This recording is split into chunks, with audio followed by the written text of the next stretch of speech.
welcome back to Dukascopy TV. I'm Natalie MacDonald here at the iFXEXPO Asia in coordination with FX Street and Forex Peace Army. Joining me next in the booth is Rajesh Yohannan of OANDA. Rajesh, thank you so much for coming in today. Thank you for having me. Now, you're joining us today in Asia, as you know, a very significant technological and financial hub. Asia's home to 2 of the BRIC nations and also half of the world's population. Now, Rajesh, as Asia continues to outpace Europe, can you talk us through the importance of this market, and also how does OANDA look to differentiate itself here? Well, Asia already contributes a significant portion of OANDA's global volumes as well as global revenues. While the BRIC countries are important, and if we look at India and China here, they are terribly important as far as growth is concerned. We also need to be cognizant of the fact that there are significant regulatory challenges in operating in that market. So it's important to look at Asia a little bit beyond these 2 markets too. I think there are wonderful growth opportunities in Southeast Asia. The financial hubs of Singapore, Hong Kong, Tokyo continue to be big growth areas. We feel that Australia is going to be, there's enough of room to grow in Australia. So it's a bit of a 2-pronged approach. You need to keep an eye on the future opportunity that exists in China and India, while we need to just excel in servicing our customers in the rest of the region too.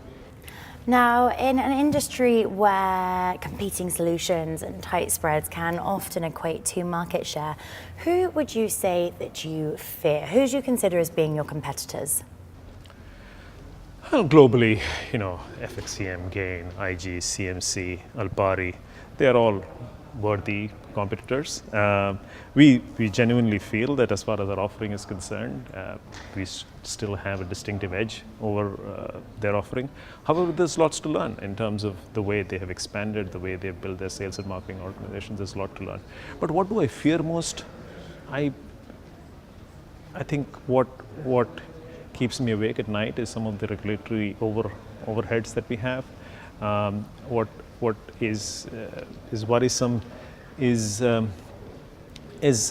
the fact that the entire industry seems to be quite swayed by the macroeconomic trends. So there is a cyclical effect to the industry, and it's not as if one person is able to break out and the others stay behind. So all of us are equally affected.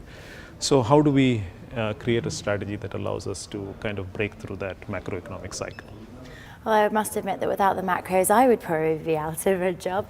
But looking a little bit more, as you said, at the technicals and looking at trading platforms. Now, in its quarterly report, Forex Magnates suggests that MT4 represents approximately 20% of the retail market.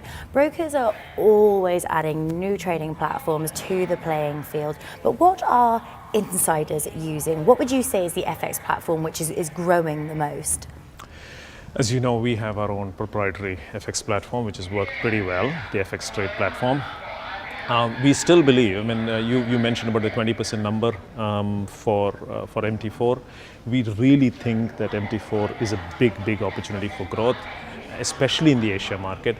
In fact, as far as OANDA is concerned, MT4 penetration into our base is actually much higher than 20%. So we think that if you're looking at from a short-term point of view, MT4 indeed is a platform for growth.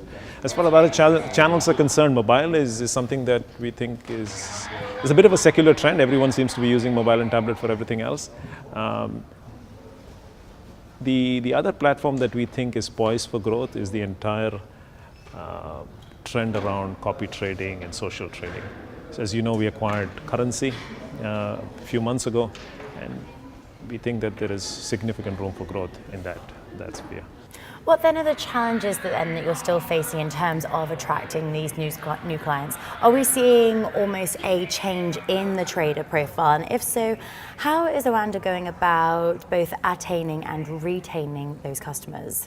That's a very interesting question.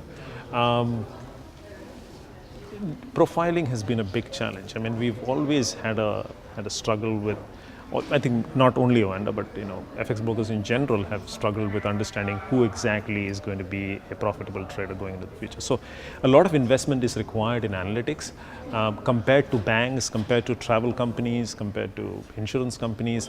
I think the industry is in desperate need of a much higher level of sophistication as far as marketing and analytics is concerned, and you will see a lot of investments being made on that front. OANDA is certainly one of the leaders in that space, and we'll continue to invest in marketing and analytics so that our marketing becomes sharper.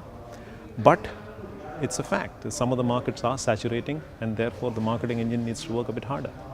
Lastly then, if we sort of take hoping for the best, preparing for the worst type scenario, in terms of client complaints and rectifying errors, how do you guys go about that? Do you deal with the client directly, or do you look for kind of a more neutral stance almost?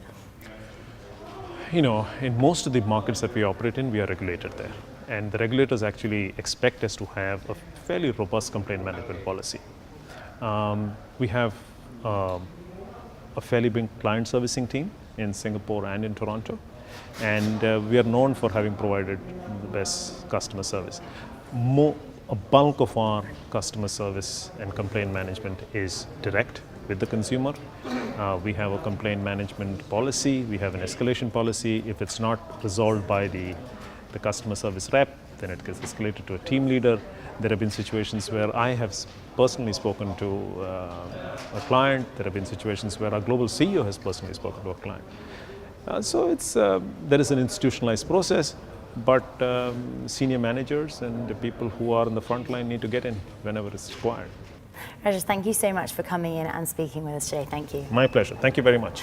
That's all we've got time for right now, but thank you very much for watching. From here at the iFXEXPO Asia, it's goodbye for now.